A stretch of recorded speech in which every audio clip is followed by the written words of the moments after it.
Guys, so today I will review this L'Oreal Glycolic Bright Day Cream with you all. So let's just see how it looks. So I have applied it all over my skin, my face, and this is how my face looks like, more radiant, glowing, plump.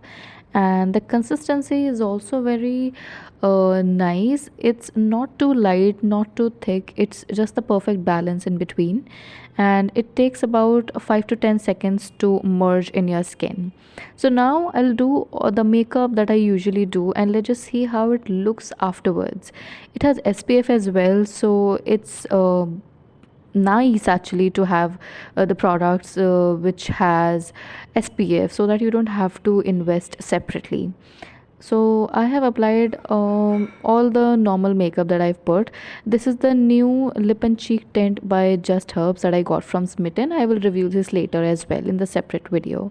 But apart from that, I have used all the usual makeup, the mascara that by Maybelline, and then I'll use some blush by Sugar Cosmetics, such a beautiful shade. And the rest of the products I will link down below, you can check it later. Okay, so the lipstick that I took was from Matte Me in the shade Cookie, and such a beautiful shade. Do let me know how did you like it, and let's just connect more.